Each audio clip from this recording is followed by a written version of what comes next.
There's a drive way back. It might be. It could be. It is.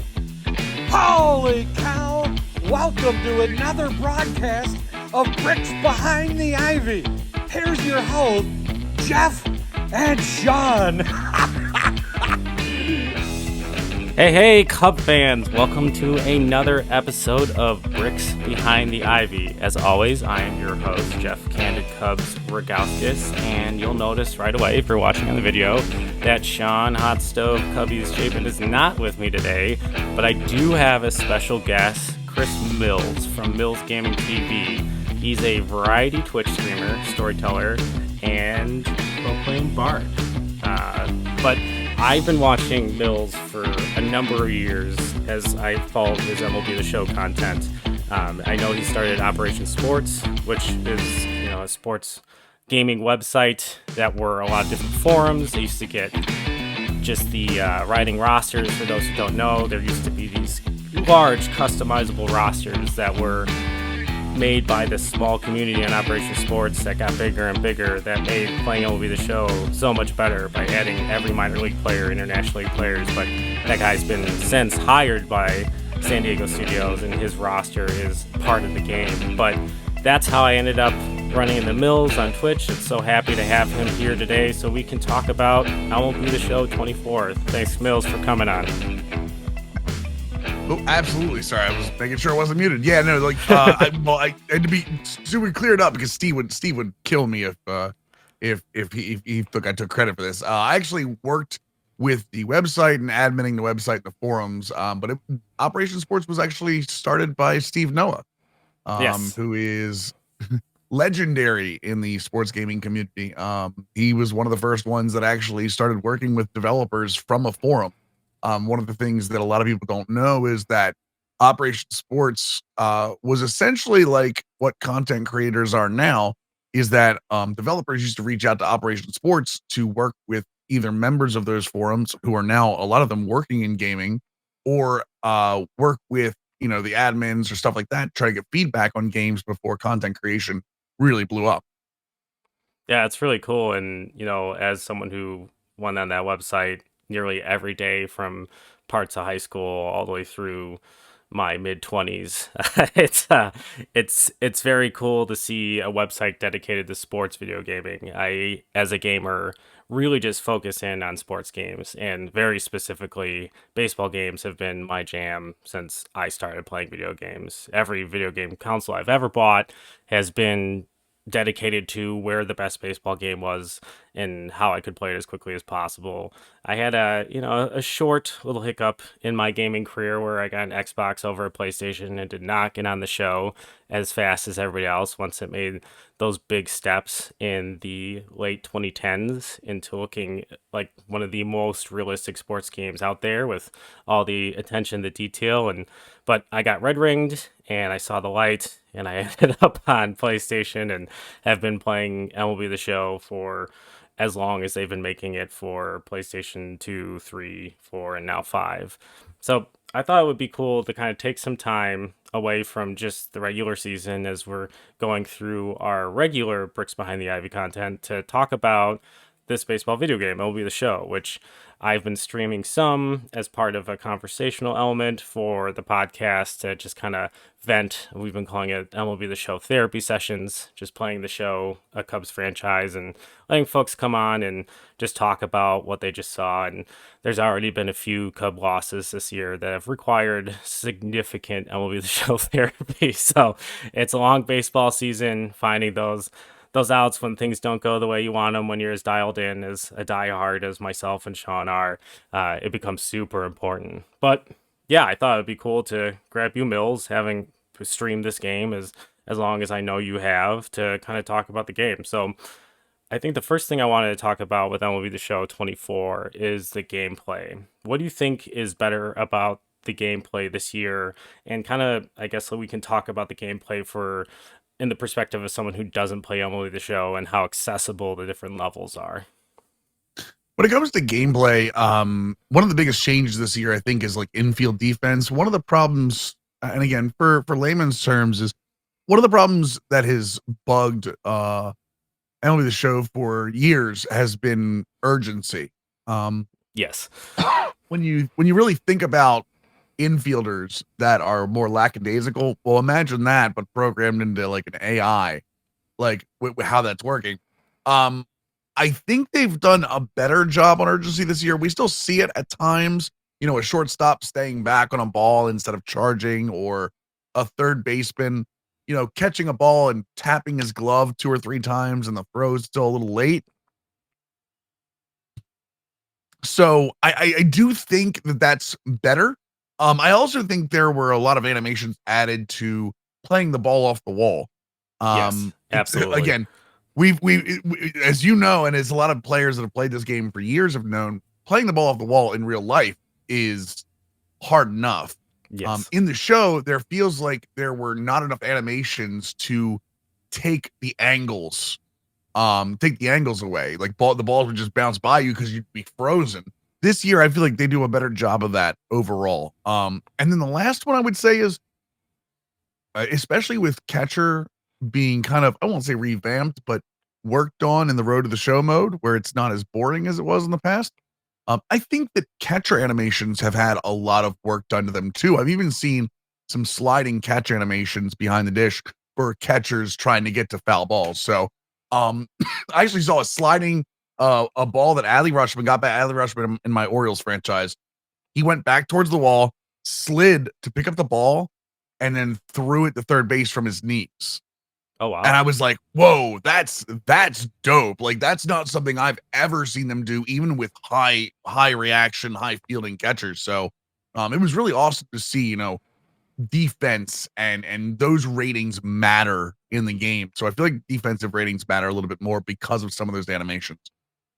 Yeah, I tend to agree in what I've seen so far, and I've noticed those catcher animations as well. I actually quite regularly do my Road to the Show player as a catcher. That was my favorite position growing up, was the position Mhm. I played as a kid, and I had a good arm, but not a controllable arm when it came to pitching. So like they always put me behind the plate because I could get to throw the second when I was little, but never learned to hit. So here I am doing a podcast and still loving the game and not playing it. But I I mean, think it could be worse. You could be like Rube from Major League 2, right? You have to read the entire Victoria's Secret catalog to yourself just to throw it back to the pitcher. I'm so happy you made that reference. It's one of my favorite characters in a Yep. baseball or sports movie of all time. Just the speech he gives Rick Vaughn about how to get over getting dumped is one of my absolute favorites. But Yep. yeah, I Just think the innocence is charming in that one. absolutely. There's there's a lot of defensive animations that I feel like have addressed that urgency, and I know that in for those who don't though, San Diego Studios does, before the game releases, they do several weeks of like these deep dives and previews of things they've changed. Those have even changed in recent years. So what they used to be is they're a bigger studio, they're pre-recording these things, there's different technology they're using, and they used to just kind of come on and show us the deck of like the behind the scenes and play with code. And I just really appreciated that about the early days of Sony San Diego, and how much they showed of what they were doing behind the scenes and the little tiny details.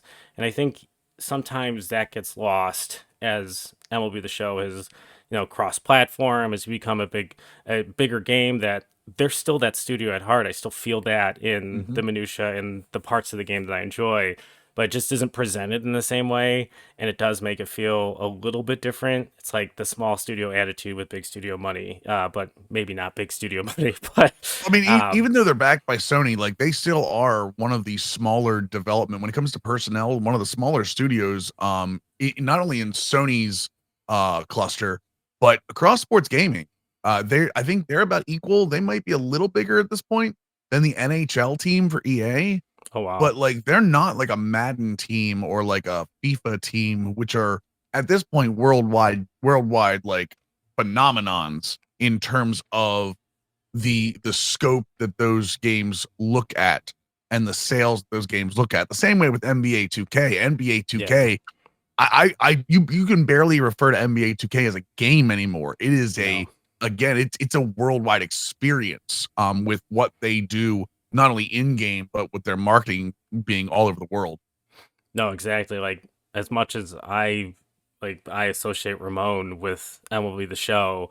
Like he's not Ronnie 2K to anyone Mm-hmm. besides maybe myself who loves baseball as much as some people love the NBA. But what Ronnie's doing with marketing and like the drop of NBA 2K is a borderline a holiday, and how they ramp it up with the player interviews and the events, and it's a juggernaut.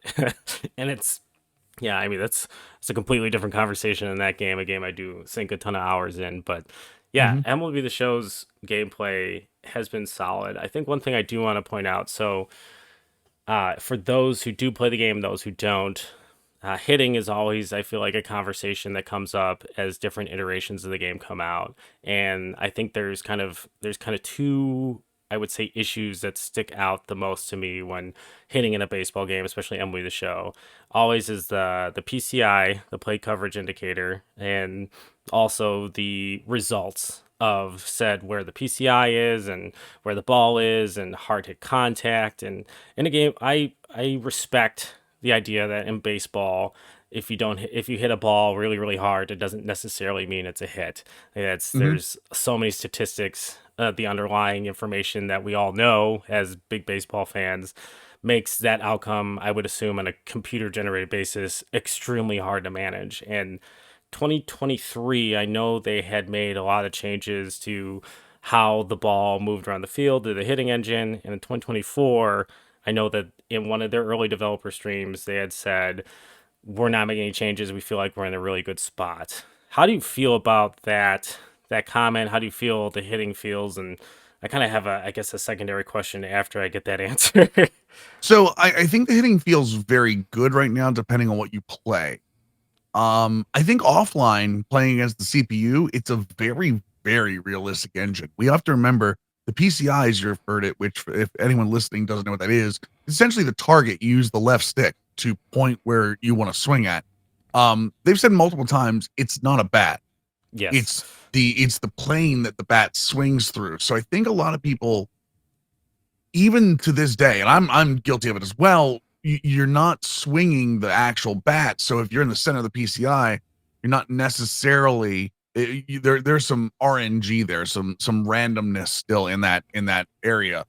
I think against the computer, I think hitting is fantastic.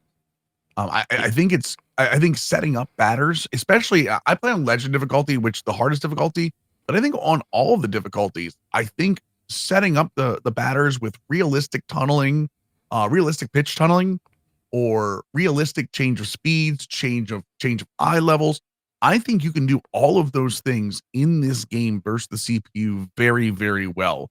Um, and I Absolutely. and I and I think it takes into account, like, if you're using Corbin Burns, again, Orioles fan, right? I went through my opening day game on Legend with Corbin Burns throwing cutter curveball exclusively for the first 4 innings. I didn't Okay. throw anything else against the computer on Legend, and I was shutting them out with about 3 hits. Oh wow. And Okay. that's because his pitches are that good. And I think we get into this. I have to mix my pitches into like 5 different pitches and stuff. That being said, I think online we take a turn different. Yes. And the problem online is you can foul pretty much everything online. For those again, they changed a setting a couple years ago where there was a simulation setting and a competitive setting, and the competitive setting has a little bit of difference under the hood. One of those is making contact with baseball. Sure. And the problem we run into is now you can foul off balls that are like bouncing in the dirt. Like every hitter is Vladimir Guerrero Vladimir Guerrero Sr.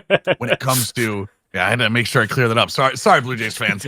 Um, but like every batter can foul balls off on places they really shouldn't. And it's not like they're getting good timing when they do it. Like they're just No. too far. Like we're talking very early timing, very late timing. Like batters off. If you're watching a real game, imagine a batter in a real game being completely off balance on one foot, reaching out across the plate and still touching the ball as it hits the ground for a foul ball. Once in a while, fine. This is a consistent problem in the game. Yes. For online. And then again, the last thing I'll say about the online hitting is there's a problem with sliders currently where the PCI, the target, it's really small. if you swing at a slider going away from you on line. I think that's a bug, but I mean that's neither here nor there. Yeah, I think it's interesting, and I think this is, this works perfectly into the other thing I wanted to discuss and get your thoughts on, specifically with the show and the hitting.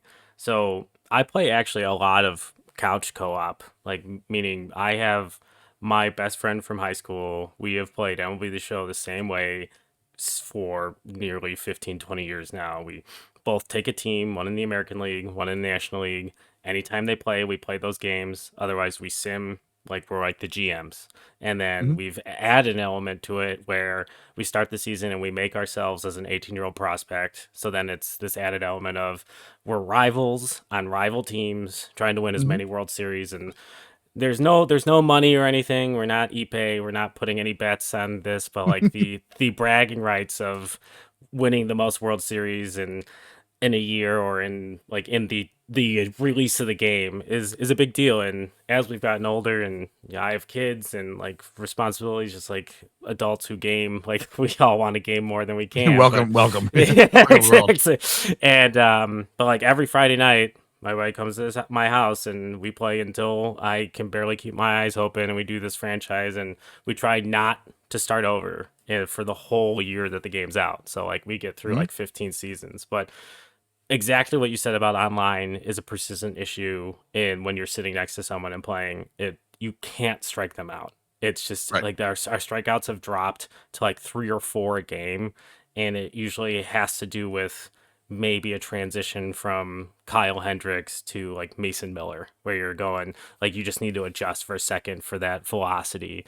And yeah, it's a very frustrating component of MLB the Show, especially when you're playing versus other users. You're 100% correct. When you play this game versus the computer, I play on dynamic difficulty with my Cubs franchise. I like this idea of it gets harder when I'm playing really well, and it gets easier when I'm not playing well. So it's kind of like I'm on a heater, like the ball looks like it's gigantic, and like it's the ebbs and flows of the confidence component of baseball. So I really enjoyed that component to it. I just started doing that last year when I play on my own, but playing the computer is so rewarding. You can still get your strikeouts. Like, you have to have effective pitch game planning, and it's a really great game. But yeah, as soon as you add another user, there needs to be something that's addressed. And really, this is a long way of going about.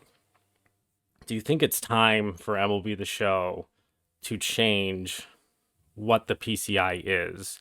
Is that effectively what is causing some of these issues? Because I know that I think there was like probably like a steady 3 year period when they were doing the developer, little blogs and stuff about hitting, in which I felt like they were trying really hard to clarify what the PCI is. And it's like it's a combination of the eye and the bat. Right. And I guess like when I back it up, it goes, well, any input, I would think, not just in a video game, but like a physics based engine, would be like where the ball touches on the bat. And I feel like if you were to go more in that route, you'd have more realistic results. You'd have more swing and miss. Like these huge contact windows for some of these guys like that are like 99 contact, and you just hit circle and you're basically fouling and hitting it at a negative 270 launch angle right into the ground on a bounce Well, curveball. I don't think you're wrong. But so you're thinking like All-Star Baseball back in the day, or I Yeah, a think little bit. Pro Yaku Spirits is the Japanese baseball game Yes. that's out now that does the same sort of thing. It has like a bat icon. Like Here's why I Power Pros used to do that too, Power I Pros, think. yeah, Power Yeah. Pros too. Here's why I'll say no to that, and this is something that I've had a conversation about before. Actually, two conversations. One with somebody at SDS, and one with an actual minor league baseball player. So the issue with putting the bat there is it gives you an unrealistic ability to react to pitches. Okay. And what I mean by that is when you're in a batter's box facing 100-mile-an-hour fastball, and this is something that both the developer and the baseball player both said and agreed with. You're not swinging at the ball. You're swinging at an area of the zone that you think the ball is going to go to. Okay. And if you give and that's where the RNG is at, because no hitter in baseball, not even the best, are reacting to a 100 mile an hour fastball. Correct. They're reading 100 miles an hour out of the hand and then swinging where they think it's going to go. And sometimes it works, sometimes it doesn't. So if you give the bat to a player in a video game, because it's just a button press on a controller, and that's the reaction time you have, your top end players are going to have, 900 batting averages. And then maybe that's good for competitive play, but at some point you have to give them listen, you're going to swing in the area you think it's going to go. And I know we say this, like real baseball, there are going to be times where your swing isn't going to be perfect. Now, the higher your ratings, the higher contact ratings, the closer you're going to be able to be getting good contact. Because again, the way the ratings work are, if you have a high contact, that PCI gives you a larger area, not a larger PCI, but which it does, but a larger area in the PCI for strong contact. So if you were to put like a dartboard up and make that the PCI, the higher your contact, the more darts would be concentrated in the middle of it. Okay. So, and the more spots you can hit the ball out. So the reason I think giving a bat is because then you have an unrealistic portion of the game in a game where hitting is already trumping over pitching. The unique aspect of a baseball video game is it's the only video game sports wise where when the defense lets go of the ball, they have zero control over where it's going to go. Basketball, you can play defense on an offensive player. Football, you can play defense when the ball's in the air. Same hockey, you can play defense actively while the offense has the ball. The second the defense a pitcher lets go of a ball on defense, it is now the offense can react to it on their own with nothing the defense can do. And the problem with the video game is that you're eventually going to have people that are, I say it's the kids in the basement sniffing the G Fuel, that are going to get so good. And it's not just that. I mean, there are gamers. No, of all you're ages, correct.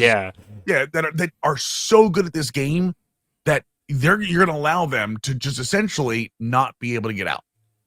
Yeah, and I think too, like in a counter, I think that it could create too much swing and miss and frustration for the casual gamer, and that's Right. gonna, similar to baseball, there's gonna be disinterest, and that's bad for not just the video game but the game in general. It is a sport that is just labored with older fan base, an average higher male older fan base, and they're trying to Yeah. engage differently, which is something we'll get into in another part of this game that I just absolutely adore, in the inclusion of female baseball players. But we'll talk about that once we get to the game modes. I think one more thing I do want to bring up is pitching, on the pitching side of things. So for those not familiar with MLB the Show, there's a bunch of different ways you can pitch. There's like a meter, which is a little bit of a timing mechanic. There's this thing called pulse pitching, which uses like an image in which you have to hit a button in order to get the smallest circle to get a pitch in a specific spot.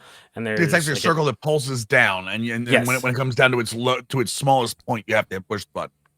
They have, I think they still have I believe it's called the gesture with the up and down on the right stick, correct? Is that still an It's option? that is analog. Yeah, it's Analog. considered analog. Yeah. And then there's pinpoint, which is one that I enjoy. I think it gives the most, like the best feeling of thinking about switching up grips and stuff on a pitch. And I feel like the reward dynamic for good pitching gestures works for me. At least it feels like it works for me. I haven't dug into it enough. The old World Series Yes. 2K thing where like if you I call it the Street Fighter way. You have to throw like a fireball to throw like a slider, like a Ryu, like a Ryu. I'm sorry, Street Fighter fans. I didn't mean to say Ryu. Ryu fireball to throw like a slider. Yeah. Yeah, I same remember idea. like all the way back to like, I think it was like MLB 2K12, where they had like, it would come out and if you threw a perfect game with that mode on, Get $1 million. and you got $1 million. Yeah, that's remember not winning that money, but trying when I was younger. What I will say about that is they actually have said what the most what the most successful, not most successful, the best chance of success is. If you have pinpoint, if you want, this is stating if you 100% every mechanic. So you get a perfect pinpoint, or you get a perfect analog throw, or you get a perfect meter. They've said how accurate your pitching is going to be. Pinpoint, you have the most accurate at 100%. Meter, you have the most accurate 100%. Then analog, then pulse, then classic, which is just touching the button. Mhm. Now, although I think meter and analog are the closest of the two. But pinpoint is so far out in front. That's why they encourage people, especially ones that play online, to use pinpoint. When you're thinking about playing offline against the CPU, it's obviously personal preference. If you want to go with the most simulation, classic's going to be the thing that, hey, you're just pushing a button and the ratings take over. Or you're going to walk a ton of people. I promise you are, especially this year of the game. So there's a method for everybody. And the way I always describe it to people, especially when people trying to play online, is whatever method you can 100% the most is the method you should use, because that's where you're going to get the most success out of them. Because if you're doing 100% meter every time, but your pinpoints about 50% of the time, you're going to be more successful with meter. Yeah. Because 100% meter is still better than 50% pinpoint. So. No, agreed. I think one thing that I like that they changed was the left-handed gestures are different, and I think that is a really cool touch of making it feel like you're using different guys, like adding a little like individualism to the gesture itself on top of the stuff that they have. So I really appreciated that change. Is there anything else in gameplay you think sticks out? I will say, I think overall, I think that the stats in franchise, I know this is in gameplay, this is like a gameplay sim thing. I think stats have taken kind of an overhaul. There's still some issues with like complete games for pitchers, or long relievers getting too many innings, but I think stats look way better now than they have ever in the past. And I'm talking about stats in gameplay and in sim. I think when you find your difficulty level that really works for you, I think the CPU has been balanced gameplay wise throughout those levels to really work better, especially the CPU. I know they tuned this down earlier, but CPU throws way more balls this year on all difficulty levels. And that was a big, for those of us that play franchise, those that are, simulation based gamers, that want a more realistic experience. The CPU was throwing, I think it was like 80 to 85% strikes on up to Wow. All-Star last year. And this year it's down around like 60 to 65. It's around a way more realistic level. Now you have to be more patient, otherwise you're not going to be successful. But overall, I think it's a better pitcher batter experience because of that. Even when I Road to the Show, I've never been a big OBP guy in Road to the Show. Even when I do contact guys, it's always average and then OPS. I think my OBP is 130 points above my average right now on Legend difficulty, which is incredible. Yeah, that is a huge change, because similar to when I've done creative players in the past, that it's always your batting average is like 7 points away from on base percentage, and that's because you're getting a lot of strikes and you have to swing. So I think this is a good transition and kind of getting into the core, and not just how the game plays, but how you can play it. And MLB the Show does a very good job of giving players options of different ways they can kind of engage the game. We'll just kind of run through the different modes, and then we'll talk about each one. Road to the Show, which is, for those who don't know, it's a career mode. You get to create yourself as a player. They've added face scan in recent years, so there's a little bit more of a likeness that you can add to the game. Just don't have a beard when you do face scan. Yeah, don't have a beard when you do face scan. It And, doesn't end well. Believe me, experience. no, it's kind of creepy. Like, it becomes part of the face. Yeah. And then there is the March to October mode, or actually Diamond Dynasty is the next on the menu. So Diamond Dynasty is the card collector mode, one of the bigger online modes, very popular mode in MLB the Show. March to October, it's kind of, I would describe it as a streamlined franchise. You're going it's like a fast forward franchise with like a built-in story mode to it. Exactly. You only play you don't play full games. You play moments in games, and the more you win, the more it affects how how good you do in during the sims between the moments. Like I think Correct. last year I had a Marlins March October where I won 135 games because all I did was win in the moments. Oh wow. Yeah, and that like they separate the teams into like contenders, pretenders, like those types of things, small markets, and you can pick from. And there's they have like different things where like a player's like use this player AAA today to have them have a season long boost, and you just have to have like a Mhm. good game, and then you can call that guy up, and his stats are boost. So it's like a story mode for a franchise, and then you can take that Yeah. season and start your franchise like immediately after the March to October and play it like a regular franchise if you Well, want. and it's funny you mentioned March October because the next thing I'm assuming you're gonna talk about is franchise mode. Yes. Franchise mode has actually added an option called custom game entry this Yes. year, which makes it like a customizable March to October. So while March to October has a connection to Diamond Dynasty, depending on how you do, you can get points towards some Sure. of the Diamond Dynasty programs. Franchise actually has a the custom game entry where you can set situational importance, and that's the moments you will play. So like for me, you select what the earliest inning you'll come in. I have it at 1 because I want to, I'm any important innings. Um, and then I have my situational importance. I change it as I go. So like high importance could be bases whenever there's bases loaded and less than 2 outs, or the situational importance goes up as the innings get later and the game is close.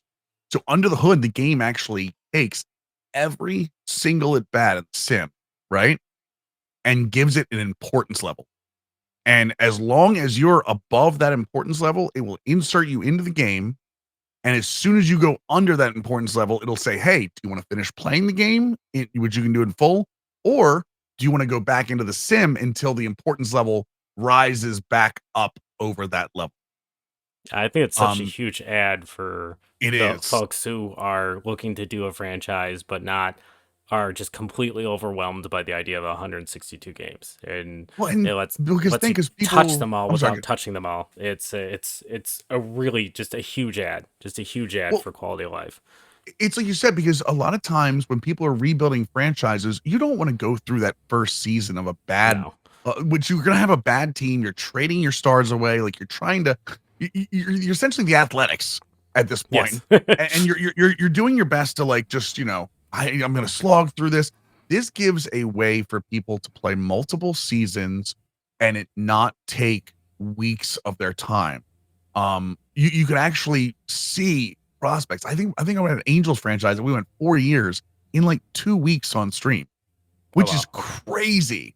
But you get to see prospects grow up before your eyes that you wouldn't be able to see before, because going 20 years in franchise, all you'd be doing is simming and you lose connection. Like you lose connection with the league, you lose connection with your prospects, you lose connection with your players. The thing about franchise is a storyteller's mode.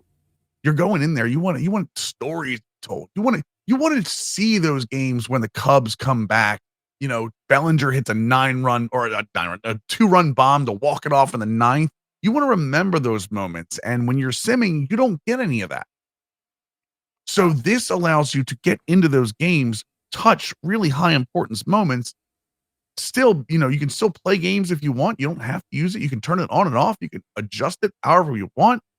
It's perfect for any player of franchise, and it's making franchise more accessible to be able to play for longer periods of time. Yeah, I think that's big for, there's for those who are into sports gaming and follow Mhm. MLB the Show. There's been different movements and hashtags and attempts of getting more focus on franchise. There's a lot of franchise players for a lot of sports games that feel unseen, and I would put myself in that group. I have only played franchise modes in every sports game I've owned for a number of years, so that is such a big part of my sports gaming like Yeah. life. That's when I get time to play video games, it 99% of the time I am in a franchise in NBA 2K, if it's baseball off season, or in MLB the Show. I Mhm. rarely venture outside of that zone unless it's another property like Star Wars or Marvel. Then we're going adjacent for a bit to try some other games. But at the end of the day, like franchise is what gets me up. Like I want to feel like Theo Epstein. I want to like get prospects. I want them to develop. I want to like come up with this story in my mind. And I get that in theory there's a lot of heavy lifting as the person playing the game, but like they have done a better job of adding things that have made it feel like there's less heavy lifting in the storytelling. This new edition of the jump in at these parameters you set so you can get through more seasons, or the scouting system, which I think for prospects, for those who don't know, they added last year a week to week scouting system in which you can take your scouts and look for discover new prospects, find prospects that aren't on the list yet, and there are, as of this year, some two-way players that are hidden in there, and you can use the scouting engine to learn about players that you can then go and draft. And sometimes you find a player that no one else in the league knows about and has a super high potential, like ready to like go out and run for your franchise the Mm-hmm. second you draft them. And like that just adds, they're not part of a roster. It's clearly a creative player, but they feel so real of having putting all this effort on a week to week, looking at like digging through different regions of the world for different positions and finding this guy that comes in and says not ranked in the MLB, but like 5 for the Cubs. And like he's a 99 potential and he's an outfielder and he's the perfect piece for Yep. you now don't have to spend money in the off season. And it's such a huge add to enjoying franchise. I think there's, and this is turning into a large franchise conversation. There's a lot of, I'm kind of the franchise guy, so yeah, it's about exactly. to. There's a lot of little things I wish they would add. And like, I think they're starting to turn into gripes, which is great because before it used to feel like it was the same thing, like trade logic, like different things that just were broken. Sim logic was broken. And like, as Madden once quoted, broken is a strong word. The game turns on, doesn't it? Is from an article from 2 years Yeah. ago. And ultimately, I think that MLB the Show has done a really good job with what they have, what they've done. And it's been such a nice experience to kind of feel seen as a gamer for MLB the Show in franchise. But yeah, I mean, I'd love to have rain delays. I'd love to add like the having a 26 man on that roster for like a Mm-hmm. double header and things like that that I feel like are probably coding Olympics where you would have to like get that minutia. And I think there's still some things that frustrate me about like once a guy turns 35, his progression or regression is extremely variable. It feels like it's very quick. Like it's either a very very fast downslide or just a downslide regardless of the numbers, the performance and Well, like I that. feel like that's changed this year, though. I feel like that's changed. We had Mike. We actually did a sim with Mike with the Angels with Mike Trout that he was actually good until 38. Oh, And okay. I think one of the things that goes on there is I think people kind of expect good players just to stay good. Yes. They have to have a combination of a good what the the grading system for the progression grade. So Yeah, like he has to have potential, right? Yeah. potential, yeah, because potential still fights regression. Yeah. Um, and you have to perform. So like if you have a Mike Trout that's batting in his year 34, right? If he's 34 years old and he hits 240 and 15 home runs, he's gonna regress. Yeah. Boom. But but if you have a Mike Trout that had like what my numbers were, where he was hitting 270, like 275, and he hit like 35 home runs at 35, he actually progressed Oh some of wow. his Okay. hitting. His speed went down like by 1 or 2, which is like normal raw. But 38. if you're still going like if you're still progressing and you're still hitting well, you can fight off progression, I think, pretty well in this games right now. That's good to know. I'm in the middle of season 1 of both my franchises, so that was a little bit of old MLB the Show issues rearing their head Mm-hmm. and my frustration. But it's good to know that that's another thing they've addressed, which Yeah. is another win for the franchise crowd. Is I think, and I guess we'll touch on it since it's a good. I think the one thing that people talk about all the time is online franchise, and Mm-hmm. there's been some conversations, especially with MLB the Show, and I think they do a really good job of being transparent about things about legacy code. This game has been around for a very long time, and they've built, I would say, like, masterpiece isn't the word, but they've built this chapel, and there's little pieces that they've updated every year because they're a small studio, and they always talk about like the projects they take on having a several year window. They've Hmm. always been super transparent about that. I think as the game has grown and there's a larger audience, you get sometimes the echo chamber of Twitter and Reddit and these places where people talk about the show like is louder than maybe the actual frustration. But people say they're like, well, they make enough money, they should be able to do this, this, and this. And it's sports games suffer from one of the weirdest phenomena that takes advantage of my own fanaticism and a lot of people's fanaticisms of they don't have development time. Hmm. And like video games, the best video games you've ever played were cooked for like 5 years or 3 to 5 years, maybe I mean, longer. even And think of Call of Duty. Even yeah, Call of Duty, which is a yearly title, has two different developers yes, that go back and forth. Like they even Call of Duty has a 2 year cycle. There are no other games that have 1 year cycles that snap like this. They just keep going. And it's not like a live service. They're all live service games. It's not like normal live service. Like World of Warcraft, they just put a patch out. They put another yeah, patch out. They just keep building on top of itself. No, this game has to not only um make sure it works all the time, but it has to make sure it works and put out a new version with back of the box features every single year. yes, Um, that's not. I'm gonna be very clear. That's not an excuse. no, Online franchise should be back in this game, and should have been yes, back in this game 3 years ago. When they got rid of online franchise, they said because they were ripping the servers apart and putting them back together again, or putting new ones in, and the hmm, online franchise code had to be ripped out with it. I agree with that, and you're absolutely right. Code is very much like spaghetti. If you're trying to find the right piece of spaghetti in a big pot, good luck. You know what I yeah, mean?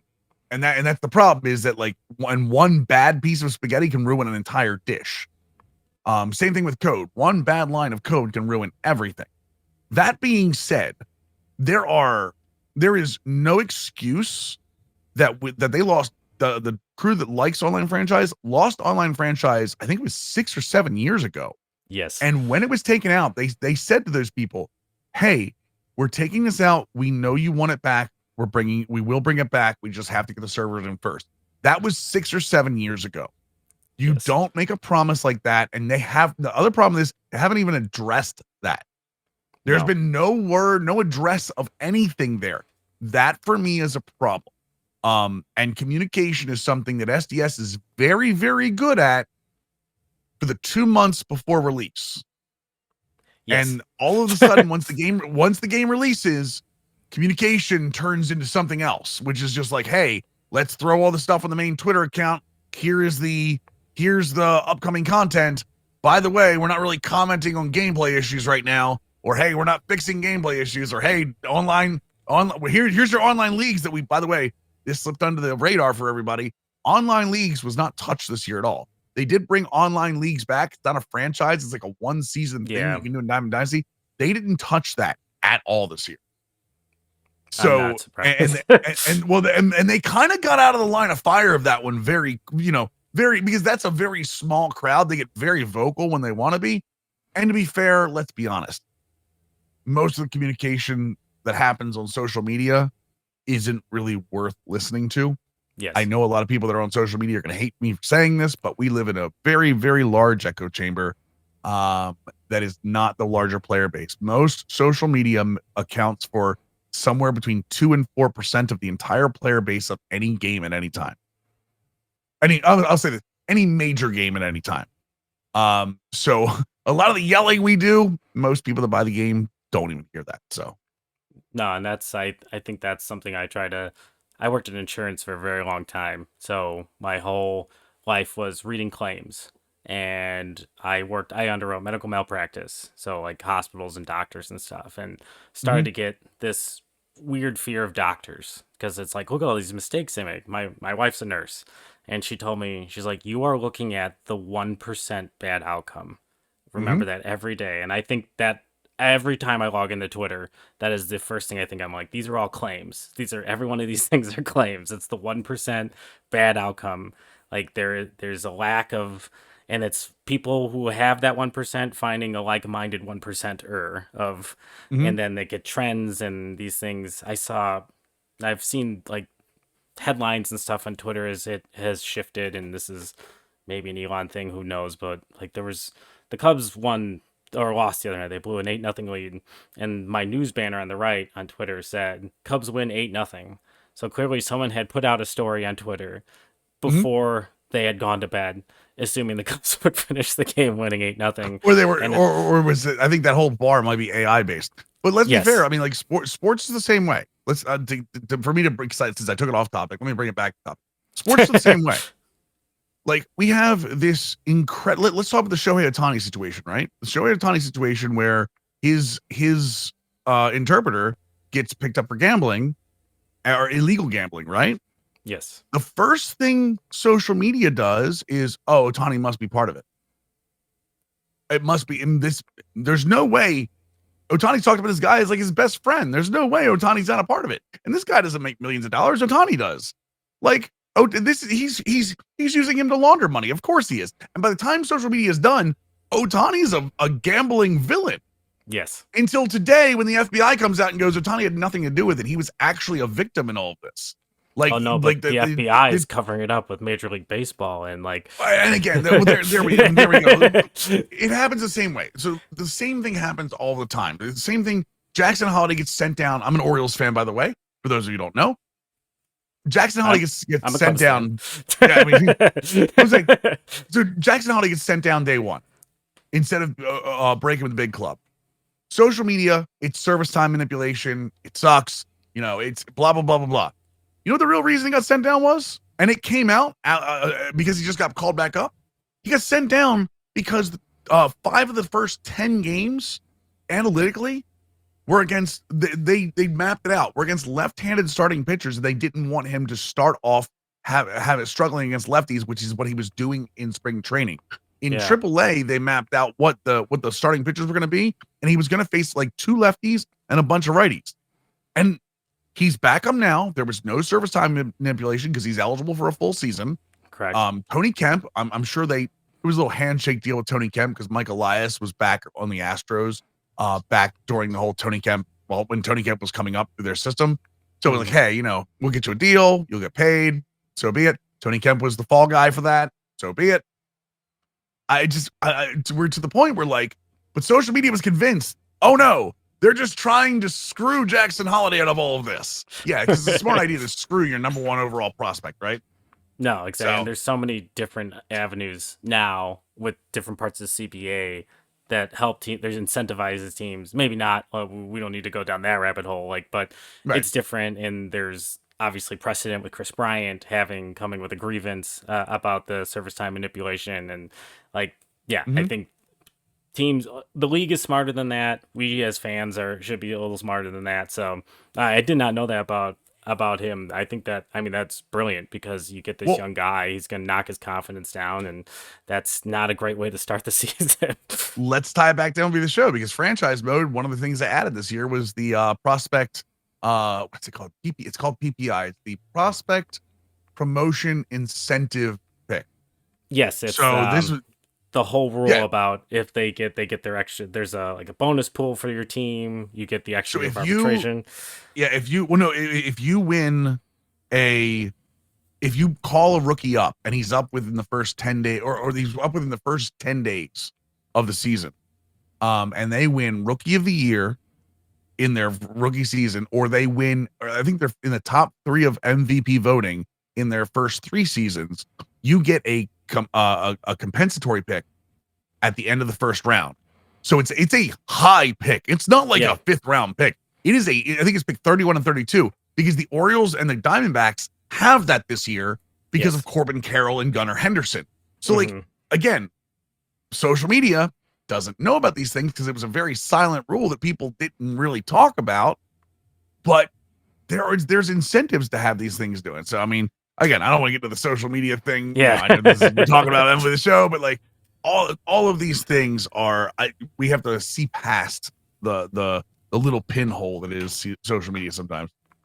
So I think we'll move off of franchise now that we've been able to kind of hit that nerdery a little bit, just our mutual appreciation of franchise. But I want to talk too quickly about two of the other modes, storylines Mhm. and Road to the Show is specifically one component of Road to the Show. So storylines is I think become one of my more appreciated modes. I think there's a little quirk this year that bugs me a little bit about one of the storylines, but I love the Negro League integration. Starting Mhm. last year with Bob Kendrick, the second season of that this year, the slower rollout of it, so you're just not kind of blasting through it.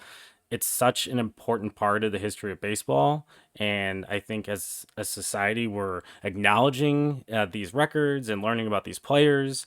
And I know there was a stream about the storylines in which the team from SDS got to go to Washington D.C. and break bread with senators and stuff and talk about the educational component of video games, which is Mhm.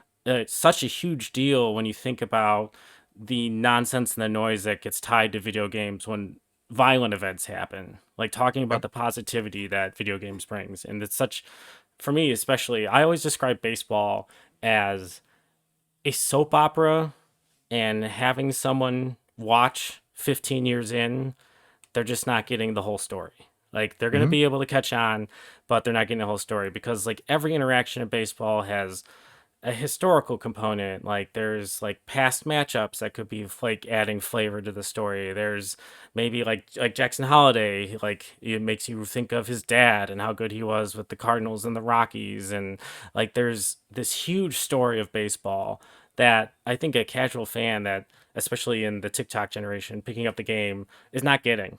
And MLB the Show is doing some heavy lifting of telling these stories and starting with the Negro Leagues. Um, yeah, what do you think of storylines? How do you feel like it fits into the MLB The Show game? It's the best addition to sports games in the last decade, and it's not particularly close.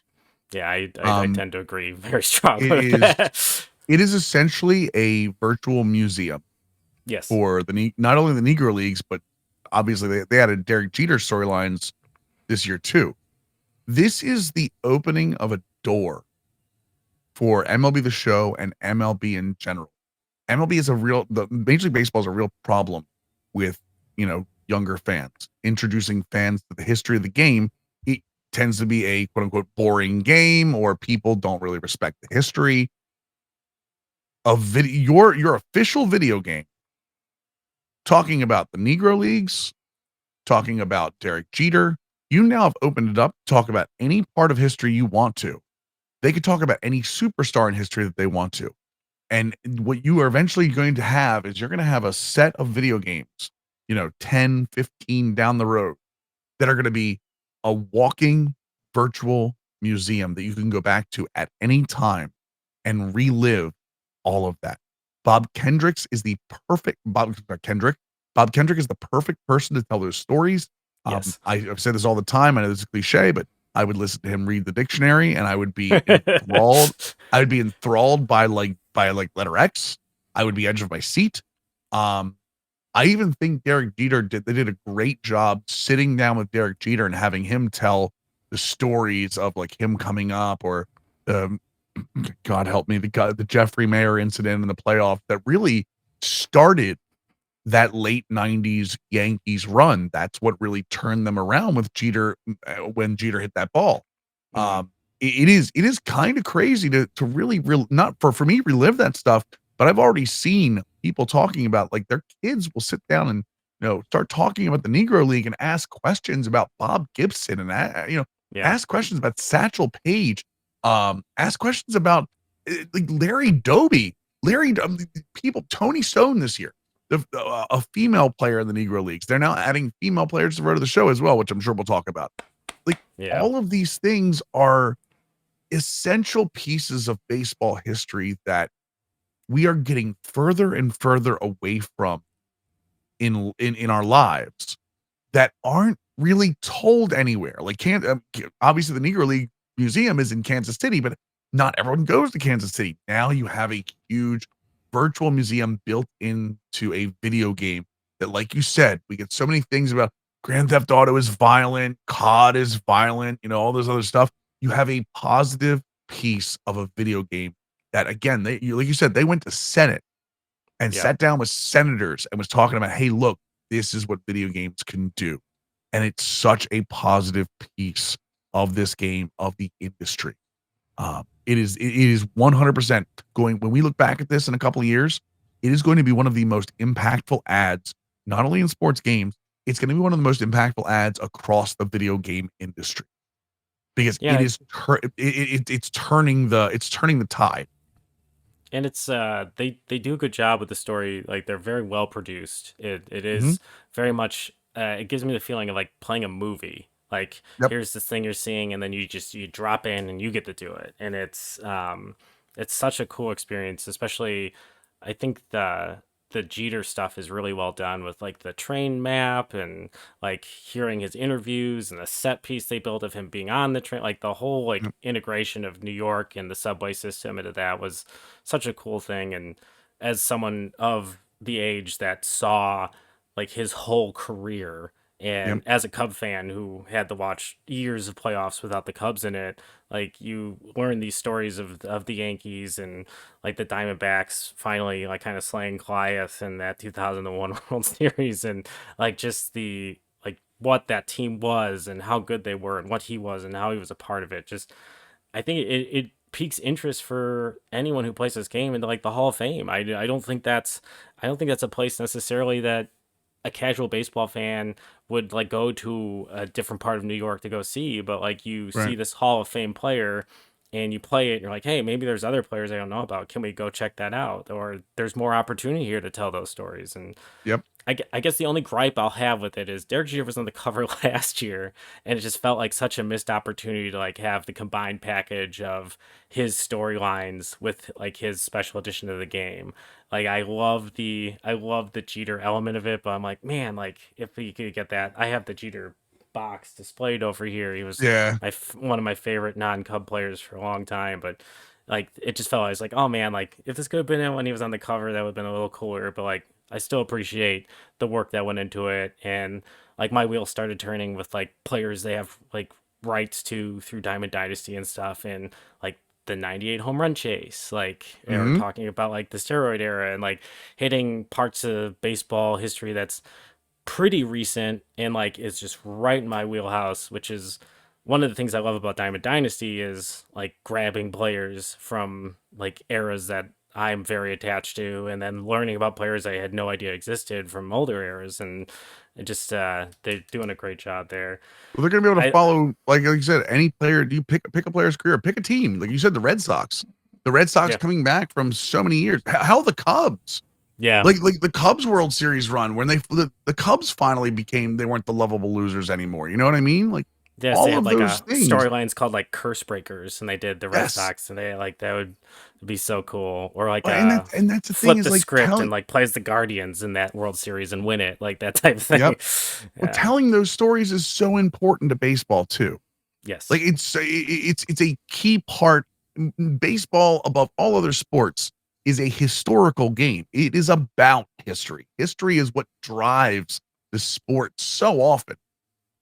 So having that, and again, having ease of access to it and being able to play it, like actually interact with it, is such a great idea. I kind of hope. I said this before. I kind of hope other video games in the sports area kind of steal the idea and do it in theirs too.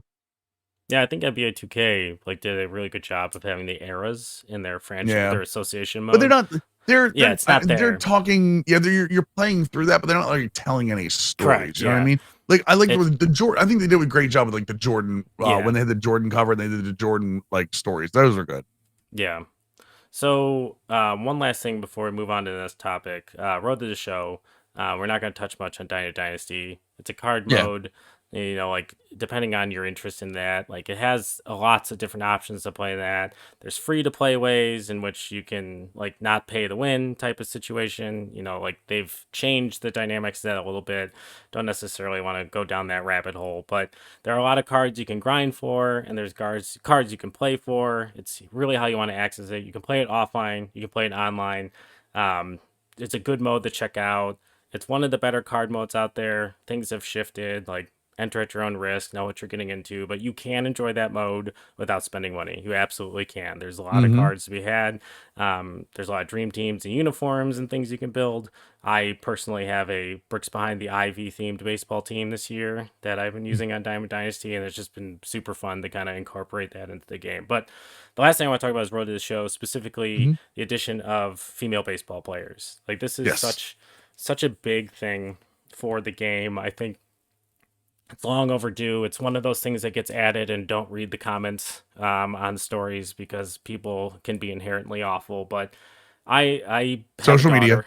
Yes, I have a Social media. daughter who's 5 who adjacently likes baseball because I mean, look at this room in my house. Like, it's like Right. in her face all the time. But like, because dad likes baseball. But now we have this extra connection of when the game came out, she saw this trailer where they added girls to the game, and we took like my lights for the podcast and like scanned her face and spent like an hour and a half like making all the accessories for her player. And like, I tuned the game all the way down to, like, beginner, and she'll sit and we like I'll do all the fielding because she just doesn't have like the dexterity yet, and she hits. Right. And like, this is her, this is, and like now she's like, oh, I want to play baseball. And like, she sees herself in a Cubs uniform, and like when we play the game, she like runs upstairs and puts on a Cubs shirt. And like, this entrance into this world for her has been just so awakening for me. And like, what an awesome time and moment for female sports in general, with like Caitlin Clark, with this addition to the game, and as like a girl dad, knowing like there's a world of like representation is so important. It's one of the biggest things in the world. It's like being able to envision yourself as something is important. And like, as a white male, I've had plenty of representation in my life, and being able to adjacently see these things for females, for people of color, for people of different sexual orientation, like, this is such a big thing because it makes the world not feel as small. And like, to me, there are a lot of things about like Road to the Show that feels the same. Like, they've added like a prospect showcase that I really like, and there's still a little bit missing on the story dynamic, Mm-hmm. that I feel like there's still too much heavy lifting. It does at times, because of that, become like it feels like a slog where you're just A kind little of monotonous, yes, yeah. for sure. But like, adding female players feels like such a huge win for this mode. That's because it is. It absolutely is.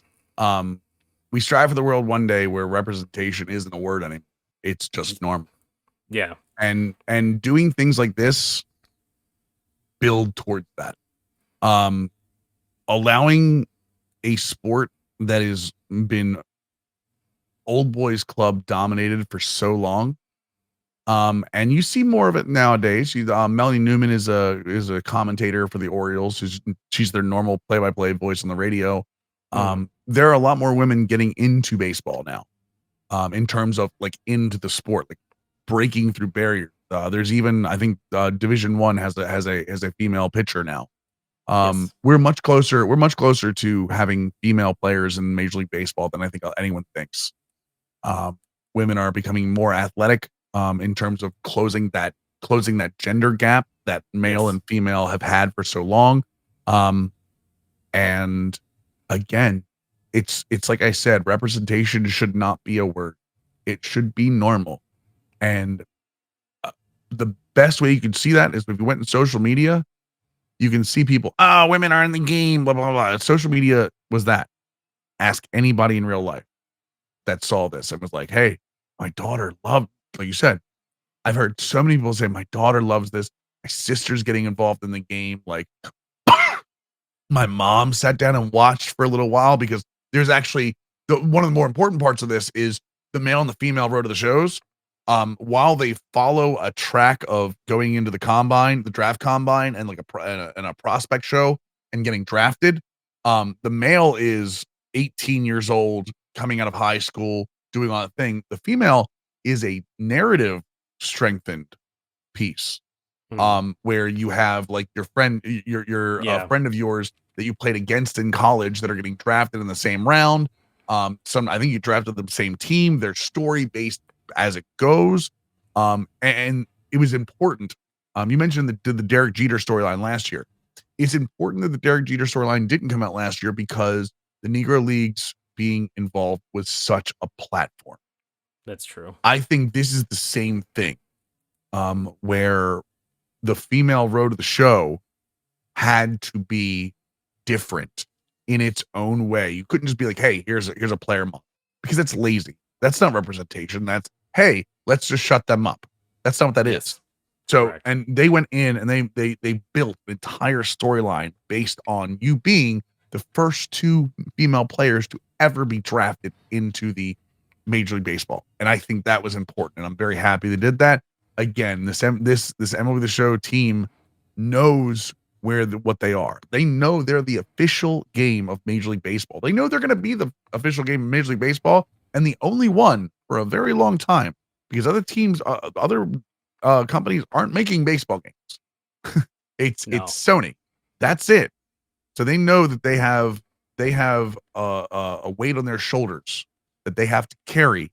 That is the same weight that Major League Baseball has to carry, and you've seen them start to take steps to that as well. And again, I love seeing Sony and Ramon being the ones leading that charge. Oh, agreed. It makes me proud to like support the game. It's Yeah. one of those things where it makes that, I don't know, as I get older, the buying decision of like, oh, it's pretty similar to last year. It's like you see something like that, it's like, nope, I really want you to have my money. Like this, Yeah, right. I No, take my money. yeah, exactly. Like this feels like one of those things where giving you the money, like I'm not going to find out later. I'm going to feel really gross about that. So let's move on to one of the things that MLB the Show does well is there used to be that tagline, "So real, it's unreal." Mhm. There used to be, I think, a fun tagline about like the little things in the show. So it's you're an Orioles fan. Obviously, this is a Cubs podcast.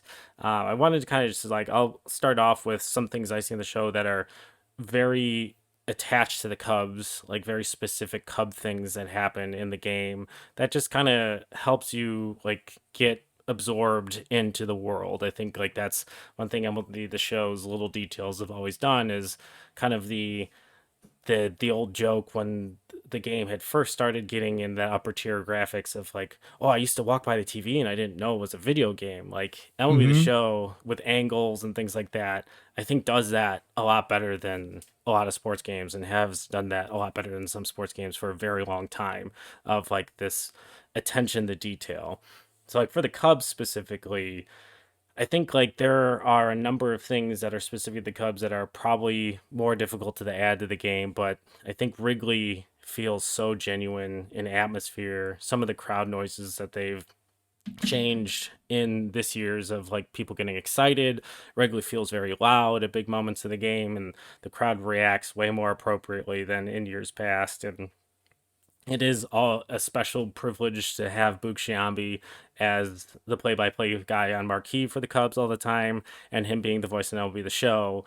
It's probably that same feeling people felt for years when Matt Vasgersian was the voice of MLB the Show and the teams. I believe he was with the Padres and for a number of years, and just being able to kind of escape into that world of like, well, this is what I'd be hearing on TV anyway, is Boog's voice. So that's another thing I think they do very well with the Cubs. Sammy Sosa's in the game, which there's a lot of discussion in Cub fandom about his place in Cub history, and there's a Cubs Hall of Fame and Cub Hall of Famers and some legacy beat writers vote for who gets to be a part of that, and there's a number of votes you need to get in, and Sammy hasn't done the things apparently, or apologized, or admitted, or discussed things the way that actually happened versus how he perceived they happened, and he may not become part of the Cubs Hall of Fame, but he is a huge part of Cubs history. And having him in the game, and when he hits a home run, he does the classic Sammy Sosa hop.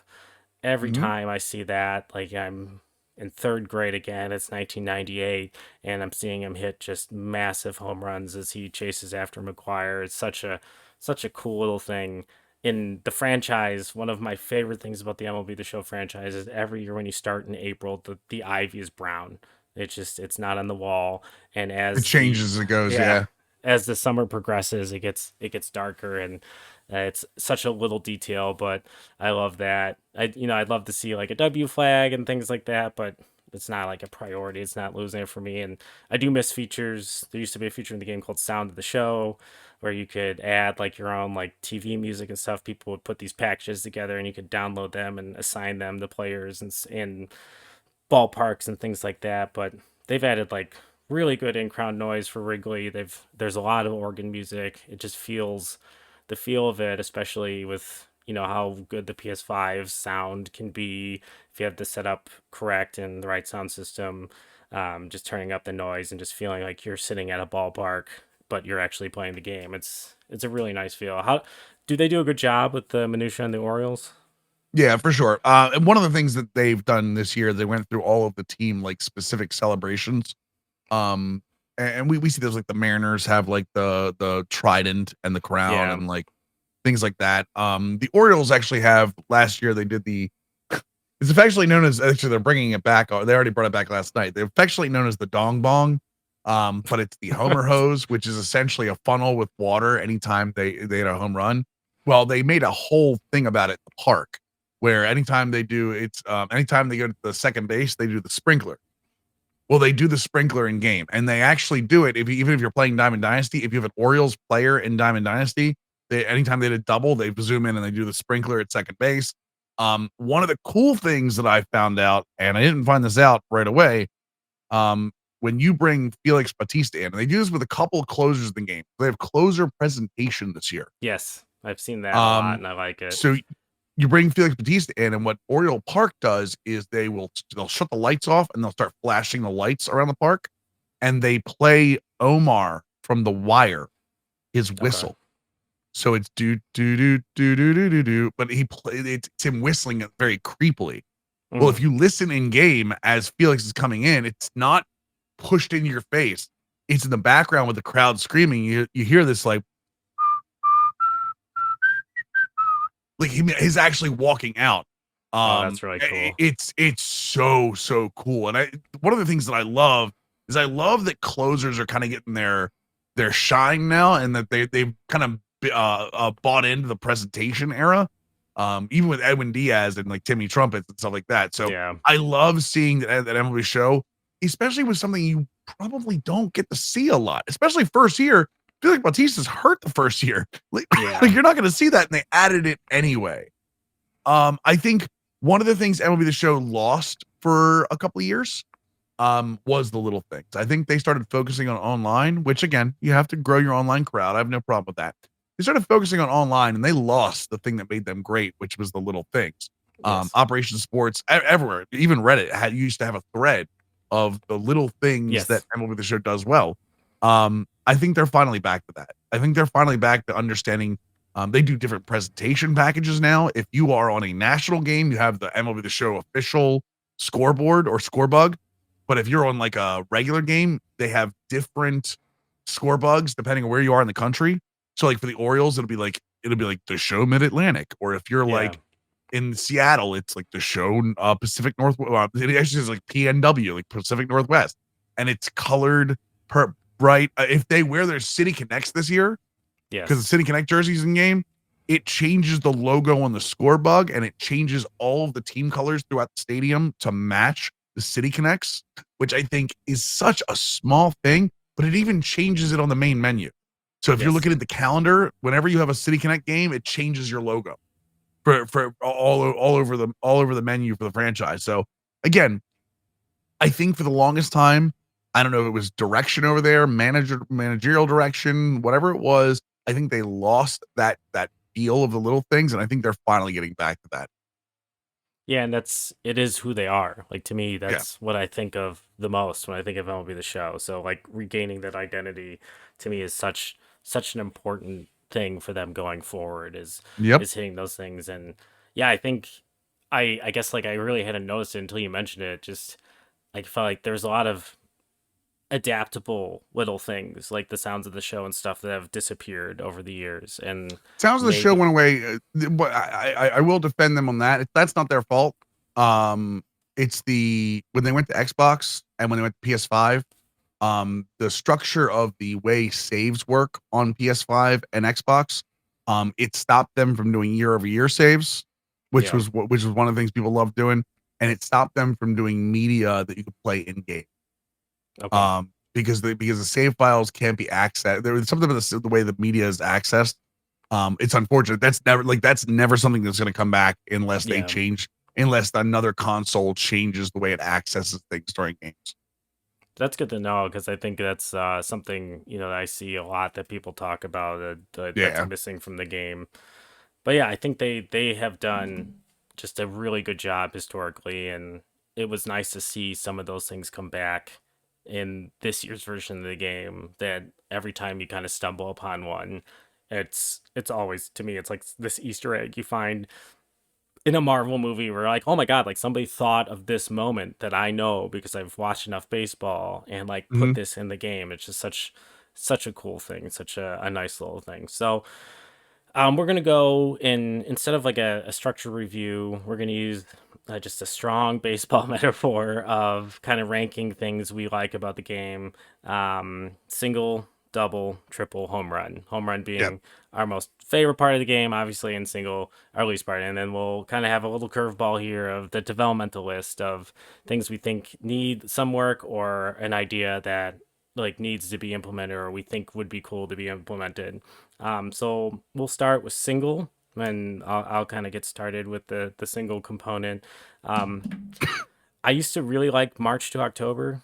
Um, I think it's still the same as it is. It's a decent mode. It helps you go through the season. If you're really into Diamond Dynasty, there's a reward component to going through March to October. Um, I think it's a good way to kind of get into the zone of a franchise without the time commitment and with some components of like what to look into a franchise. So I appreciate that it's still there. But yeah, it's not the thing I'm turning the game on for, but it's a mode I still enjoy. What about you? Mm-hmm. What would be your single be? Diamond Dynasty right now. While I play it, I will continue to play it. I think what they've done with Diamond Dynasty, unfortunately, I'm using single in the low end of this, just to be clear. It's a negative. They've gone Okay. backwards. So while a single is good, I'm here for the 3-run home run. That's what I'm saying. I'm an Earl Weaver guy. You're an Um, advanced analytics guy. You want yeah. the Get on base and hit the hell out of the ball. exactly. The problem with Diamond Dynasty is regularly known as the mode that people can just grind to get to the best, to get to a good team. And Mhm. this year, they have done nothing but put out pack after pack after pack after pack after pack that has paywalled the best players in the game. Again, I don't need them to give me the best players, but give me an opportunity with like packs and programs. There are more packs than there are programs or mini seasons at this point. Yeah, Offline rewards, even online rewards. Like there are more. Like I think there's 5 programs. There have been 11 different packs of 30K or more, not including like just normal bundles. And again, that is a EA or 2K tactic, not an SDS one. That is a tactic that needs to take a serious turn in season 2, yeah, if I think not before. that's we didn't touch a ton on that, but I've read the scuttlebutt Yeah. around it, and It's I not a like long Diamond. conversation. Like I get it. Yeah, Like it's not a long conversation. Just know coming in that like, yeah, you can play the game offline. You can play the game online. Just play the game. But a lot of those players are paywalled this year, and I think that is a major development flaw of a direction that they decided to go this year that isn't working. yeah, and I think like as someone who plays the game, like there are a lot of those cards, even without the paywall, were unachievable for me because Yep. I just didn't grind that mode. And like I Mm-hmm. understand there is a community for this game that does grind, and maybe they're trying Yeah, to for make sure. some separation, but yeah, I it's not received well as someone who is already a casual of the mode of like, no, I'm not paying for that guy. No, thank you. Like that's Right. that's not something I'm interested in doing. All right, so double. Double for me, this is a tough one because I think that one thing that I really enjoy about the game is franchise. And I think that there's a lot of things like double to me is almost a home run. You're hitting the ball very well, but you're not necessarily like there's still some things I think need some work. I think it's a You can huge steal step. some signs out there. You know. Yeah, Good stuff. exactly. Yeah. I think it's a huge step forward. I think the game mode itself with the last year's edition of the scouting, this year with the kind of adaptable play, I I I just feels like at times that there isn't enough things we can control. I do like I think some of the budget screens and stuff are fine, but then when you get to a point where it says you still have some money left, and like having control of like who you sign, especially on smaller players, like similar to like 2K, where it says like here's all these guys that are interested. Maybe you'd make a different decision on a player if you knew like a top tier player was, and like you're $4 million away, and you end up signing all these middle tier guys. I know there's like Mhm. kind of a strategy component of like instead of just throwing all your money at a bunch of people, of like really focusing on one guy, but there's not really similar to this offseason. There's not like a reward for doing that. Like there's like a really kind of cool element to it of like the timing of some of these big players take longer for in free agency, but then there's like maybe you spend all your money on a bunch of little guys while you're waiting for the other guy and didn't know your Right. budget was gone. That still bugs me. I feel like incorporation of, like rain delays and things like that, roster decisions like need a little more control. Yeah, I really, really spend a ton of time in franchise, and like being a double isn't going to affect the amount of time I'm spending in franchise. Another thing, customizable draft classes. That like being able to add, they already do a great job of with writing roster and having the full minors and the likeness. Like that's such a huge win for the game and the gaming community, and it's such a cool thing for all these minor league players who then have their likeness in this game right away. And but yeah, being able to make my own draft class or like customize a draft class like in other sports games, that would be a nice component to like put together the most recent, college class or things like that and be able to put them in the game. I think that could take this to like just a whole nother level. Double for me is the road to the show. Honestly, it is, and while I know we talk about developmental, I think for what they've added the road to the show, not only with with the women players, but the ability to add the showcase and the draft combine. I think that's added a starting point to road to the show that it needed sorely.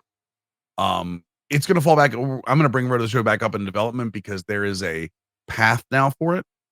um, but I think the other part that pushes it to a double is that they disconnected it from online. Yes. Road to the Yes. Show you used to be able to use your Road to the Show player in Diamond Dynasty. What this caused was, they had to balance the Road to the Show character to Diamond Dynasty. You couldn't create what you wanted. You had to create something within a shell because it had to work with their online mode. Mhm. I think doing that, disconnecting it is going to, and we're going to see this again back in the development side in the next 2 to 3 years. It's going to open up their creativity with the mode, and it's going to show that putting it online actually held them back. Yeah, I think you're spot on with that with Road to the Show. That is that component of adding that player, especially some of the obscure stuff early on Mhm. when they first did that, like the type of creative players with the wide variance in velocity and especially like some of the stuff that people would name their players. I just felt like it was not the most well thought out idea. I felt like No. be successful in Road to the Show, there was such a Diamond Dynasty component that just didn't feel like if like it made the mode even grindier than in like in while retaining the monotony. It was a very frustrating middle ground of, well, like you have to do this and you have to hit these metrics and like you need to update your player in this mode, and like the my player like singular connected connectivity element of it, it did not work for me. I felt like it was like trying to be in vain of like 2K's my player, where like you Mhm. create this player like right when the game opens up, and like you can either do a career or you can play them like in their competitive mode. But I mean, having a competitive like individual baseball player for an individual like game, I don't think baseball really translates of having like 9 users on a field like 2K does with like 5 on 5. And we can argue like how the 2K community and how that works and how it is like real basketball or not real basketball, similar to the lack of strikeouts online. It is a video game. Like, not sure, what the line is there. For me, the triple is ironically is for me is Road to the Show. It's not a mode that I'm going to spend a ton of time in, but how much I've spent the time doing it with my daughter has been so rewarding, and it's been super fun to just like have her fall in love with baseball, at least I'm hoping, this way, like coming down into my like into the space, like my Cubs space down here, and playing this game together. So then it's additional time for me to play the game technically, and like also I get to watch her just like be literally herself in this game and like create this world where she's a baseball player. And like the game coming out a few weeks ago, and we were doing this, and she starts t-ball this week, so it's just like she's like wants to do the t-ball stuff because she's like, look how good I am in this game, like I want to be as good as I am in the game. And it's been such a rewarding thing. It's not quite the home run for me because it's not something I'm going to play, but like I Mhm. appreciate the mode so much for like what it has done for my daughter. For me, triple wise is the CPU gameplay.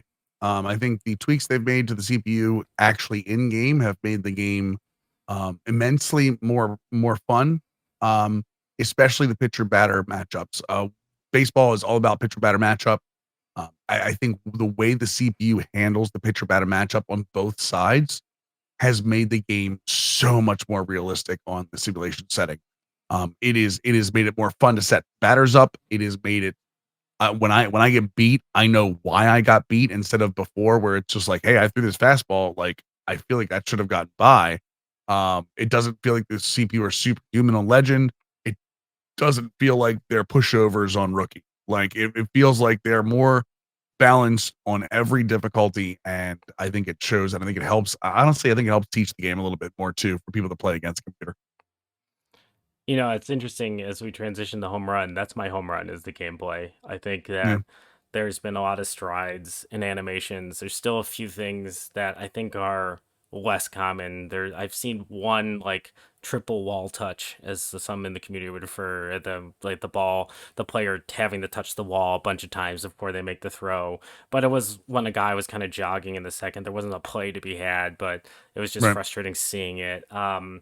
But the gameplay to me, exactly what you just described, I had just like a really weirdly emotional moment in my franchise last night. I streamed after the Cub game and was playing my Cubs franchise, and Kyle Hendricks had gotten lit up. And Kyle Hendricks, I mean, he's right there on my wall. Whoop, other hand. Yep. He's my favorite ball player. My son's named after Kyle Hendricks. Like they will have to drag him off the field before I accept that like his career is over. It just he is a very special. I love watching him pitch. He's a throwback. He doesn't throw high velocity. I used Kyle Hendricks in the game, the exact game. We went and played the last game of the Padres series and threw a no hitter on stream. I haven't thrown a no hitter in MLB the Show ever.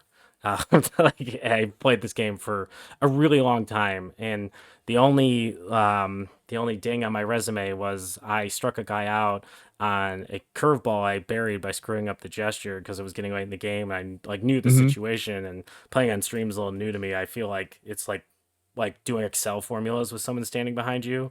Like it's like all of a sudden you have no idea how to do an Excel Welcome formula. to my hell.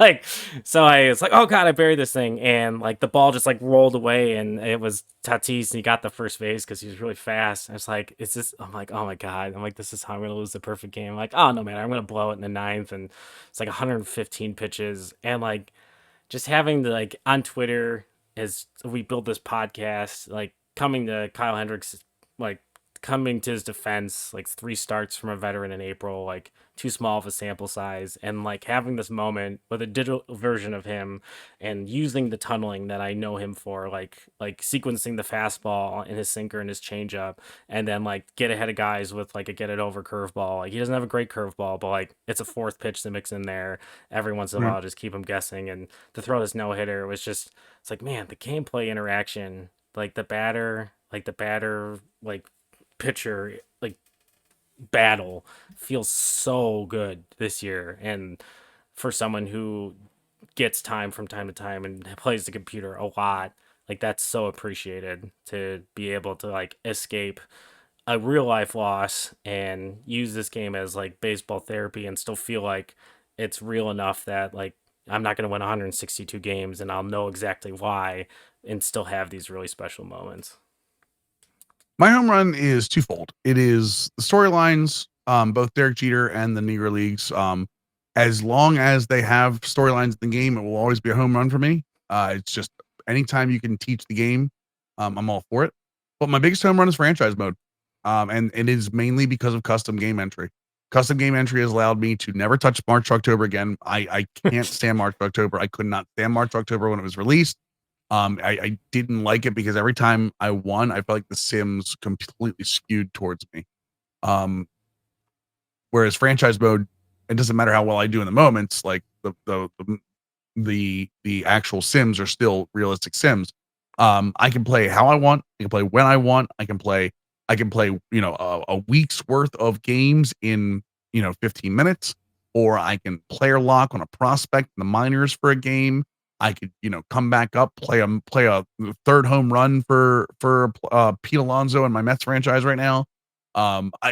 It gives me such joy to be able to play the game and not sim, because I'm a gameplay guy. Like, I need that gameplay. And when you go into the gameplay, one of the things that's overlooked is the fact that little bar at the bottom, the little sports ticker at the bottom, is one of the best tickers in sports game, and it allows me to connect with the rest of the league. I get to see things that are going on through the rest of the league that I don't get by pushing, hey, X to sim the next day, X to sim the next day, X to sim. Like, you just don't get that. It's one of the reasons that I don't play out of the park baseball. I love out of the park baseball. I think it's a great product. It has no gameplay. I need to feel connected to my players. I need to feel like there's some control. I want to be the 27th man on the team.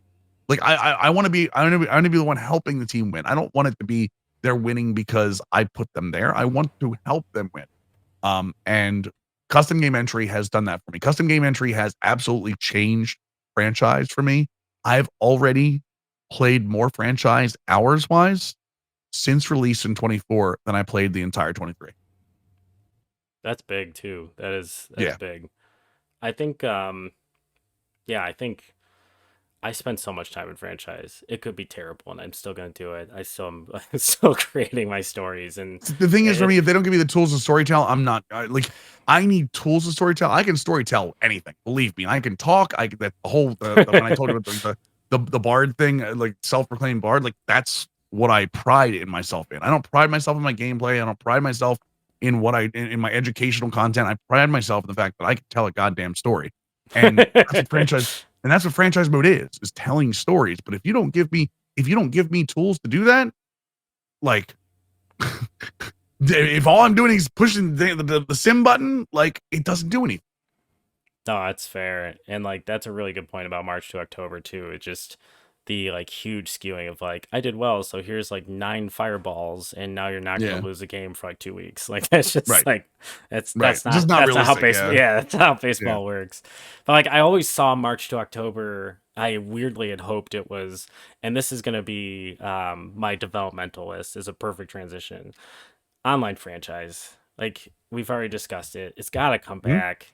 I play the sports games I play and put my time into are the ones I can interact the most with my friends, especially at this stage of my life. And I have a franchise of NFL franchise, a Madden franchise I play every offseason, regardless of what, with Madden, because connected franchise mode is one of the best like social franchise modes that exists. It has a week to week structure. Like, you can play your game in your own time. There's not like this huge mass amount of games. There's 16 games. You can have as many users as you want. Like, regardless of the other things that Madden has struggled with, like, it has brought that mode consistently.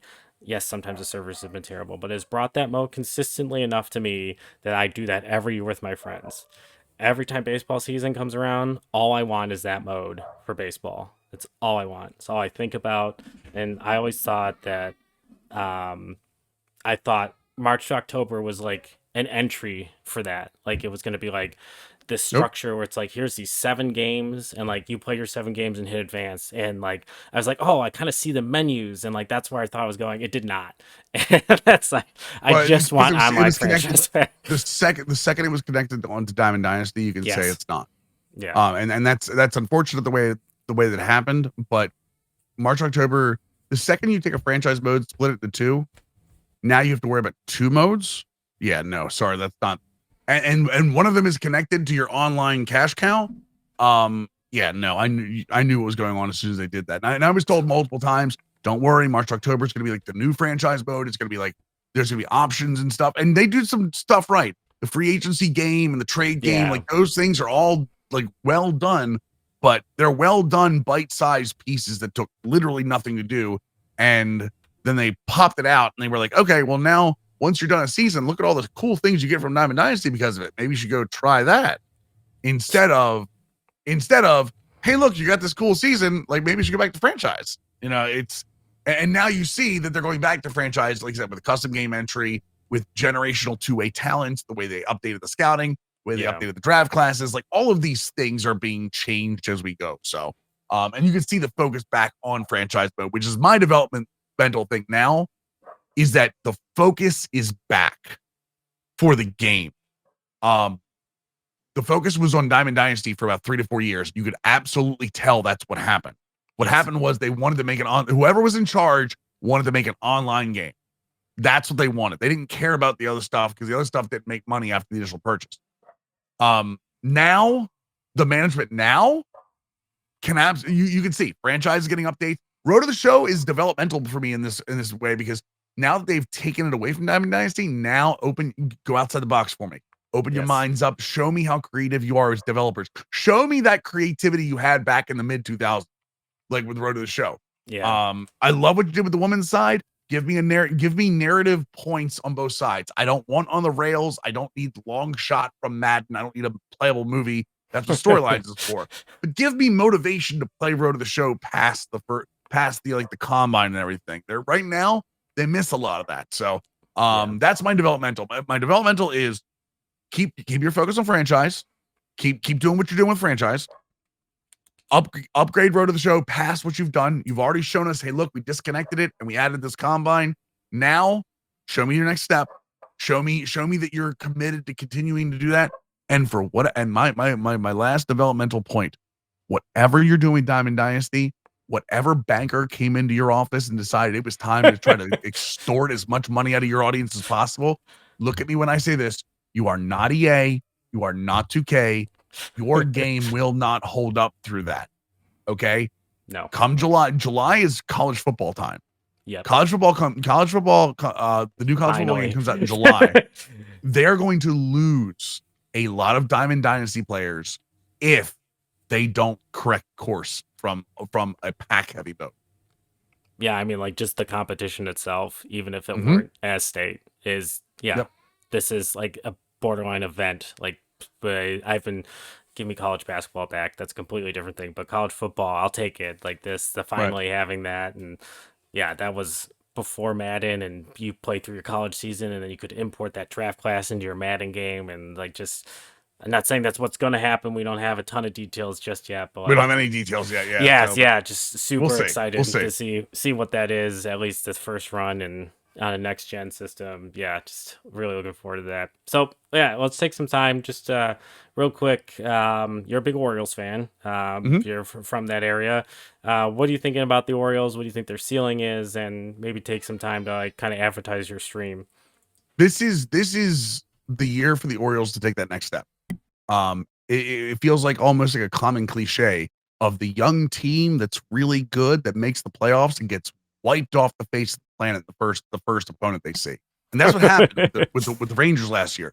They came up, and you could tell in that series they weren't ready. None of them had any playoff experience. This year, way different. Colton Cowser, get used to the name because he's going to be playing left field a lot for the Orioles. He's already started hot. He will continue to go that way. Jackson Holiday is now up. And they all have a group chat. It was told through the Orioles organization. There's a group chat between him, Kyle Stowers, and a bunch of the I won't go through all of them. A bunch of the prospects, the Kobe Mayos of the world, the Samuel Basallo of the world, all of like the top prospects that are in Norfolk right now with over 1,000 OPSs, just blowing teams off of earth. The minor league game. There was the one that had 26 runs. I was checking the box score. It's just ridiculous. There are 5 players of that team right now, with not including Jackson Holiday, with OPSs of over 1,000 the first 2 weeks. They have a group chat. When Jackson Holiday came up yesterday, the group chat, Jackson Holiday shared group chat. He showed the group chat on, he goes, well, that's the first of 6. Their goal is to all come up. And Yeah. honestly, right now, Cedric Mullins is slowing down in center field. Perfect time. Colton Cowser can play center field as well. Anthony Santander is getting closer and closer to being a DH than a right fielder. Austin Hayes is struggling, so there's your 3 outfield spots. Jackson Holliday's already on the team playing second base.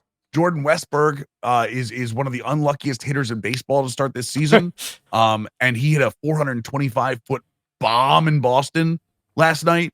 So I mean, you're looking at a team that is very, very close to starting every position under 27 years old. They're like And that it is 2016 Cubs not team. that far. Yeah. 100% like that 2016 Cubs team. Plus, they've got Corbin Burns, Grayson Rodriguez, with better front end pitching. and Kyle Bradish is on his way back. He was a Cy Young contender last year. So, and their back end, is Dean Kramer is pitching well. Cole Irvin is pitching well. John Means is on a rehab assignment now, and we don't know what we're going to get out of him. Their bullpen is looking incredible. This is the season that they get to if they get to the playoffs, which I'm saying they're going to. I still think they're going to win the East, even though the Yankees look really, really good. This is that season that if they make the playoffs, watch out, because this is that Astros season for them. Especially if they, with all the pieces they have, that they can move at the trade deadline for another bullpen arm or another bat or whatever they want to do. This is that Astros season when the Astros took that huge jump. That's what Mike Elias is building. Mike Elias built that Astros team that took that 3 or 4 year like complete dump on the league and was like just terrible. And all of a sudden, within a year or two, they jumped up at the top. That's what he built here. And that's what he's going to continue to build. They're still the number 1 farm system after Jackson Holiday's up. Yeah. They might have, they had Adley Rutschman was the number 1 overall baseball prospectus 3 years ago. Gunnar Henderson was 2 years ago. Jackson Holliday was last year, or at the end of the year. Samuel Basallo, who's a catcher, they're saying could be number 1 this year. That's 4 in a row under this regime. This is a Baltimore. There are certain teams that are better in baseball. The baseball is better when they're good. Baltimore is one of them. Okay, that's not me being biased. When Baltimore is good, baseball is better. It's the same thing I say about when Cody Bellinger is good, baseball is a better place. Yeah, I feel the same way. There's certain players, there's certain places when their teams are competitive, like it adds such an element. And yeah, I would agree. I would put the Orioles are my AL team this year. They're all a fun watch. I think if you're rating like 9 watchability, we need watchability ratings like the watchability. NBA. I say that all the time. But yeah, they're a fun watch. Corbin Burns tortured my poor Cubs for years in the NL Central, and seeing him leave was really nice. But the Brewers have inexplicably replaced like that production immediately with guys you've never heard of, and always just no Craig Counsell, and they're still off to a really hot start. We'll see if it can be sustained. They got a lot of young guys in that team. I think there's going to be a lot of ebbs and flows. And yeah, the Cubs are they're a competitive team that's also in transition. They're a confusing baseball team. They have, I think, a decent floor. Their ceiling is all over the place, depending on how some of these young guys are deployed, if they're called up. And, I think that if you look at the lineup, the improvements are going to come from development of players that are already on this team, not necessarily through decisions that were made this offseason. So it'll be interesting. I think they have, similar to the Orioles, they've got some gunpowder to make some moves at the deadline if they want to address anything. Orioles probably have more gunpowder than the Cubs. Cubs have a very strong farm system, top 5 now in the MLB. Credit to Jed Hoyer for not completely tanking for an extremely long time and rebuilding this farm system and still building a pretty competitive major league team.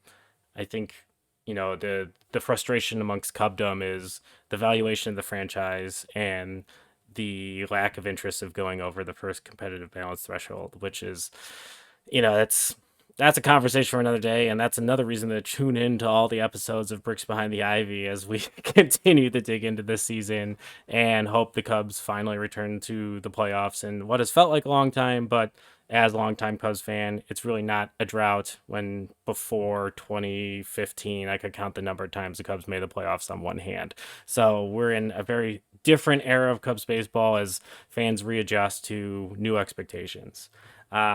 So, Mills, if people are looking for your stuff, where can they find you on social media? And just give us a little bit of a preview of what your Twitch streams look like. So, if folks want to tune in, they can. Yep. Right now, it's a lot of MLB the Show. Playing a Mets franchise, trying to rebuild the Mets out. Although we do put some Diamond Dynasty on content days. It's twitch.tv/Mills, and you can find me anywhere else on social media at Mills Twitch, all one word. Yeah, come stop in. We normally stream Monday, Tuesday, Thursday, Friday nights, 7 p.m. Eastern to 11 p.m. Eastern, or Sunday mornings, 10 a.m. Eastern to 2. We go a little earlier than that for NFL Sundays because we had a whole NFL Sunday package when that starts happening in August. But yeah, again, a lot of MLB the Show. I know Top Spin's coming out for you tennis fans. We'll be playing that coming up, and then obviously college football and Madden in July and August. So awesome. And yeah, if you guys want to check out MLB the Show, those are the great place to go check out his streams. Obviously, big franchise guy.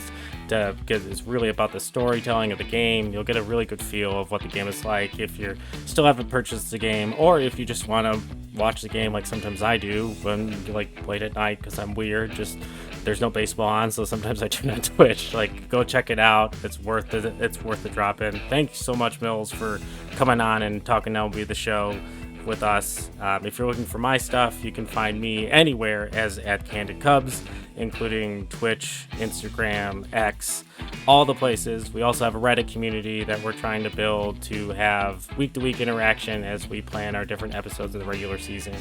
If you are listening to this, make sure you review and you subscribe. If you're watching us on YouTube, please give us a follow, leave some comments, and share with your friends and family. And thanks so much for tuning in. Until next week, go Cubs. Well, that's going to do it from here, from Bricks Behind the Ivy. This is Harry Carey. We know you've enjoyed the broadcast and the outcome. Be sure to share, like, and subscribe to this wonderful broadcast that they've done and the podcast going forward. Be sure to also check us out on YouTube and Instagram and whatever else is out there on the airwave. And we want to thank Jeff and Sean for putting this all together and keeping us all Cub fans entertained with their knowledge. You know, I also love to always say that Jeff's last name spelled backward is Sikasugar. And Sean's is Nipak. Boy, oh boy, it never gets old. Well, that's going to do it from here. So from all of us here at Bricks Behind the Ivy, this is Harry Carey saying, go Cubs, holy cow, and so long, everybody.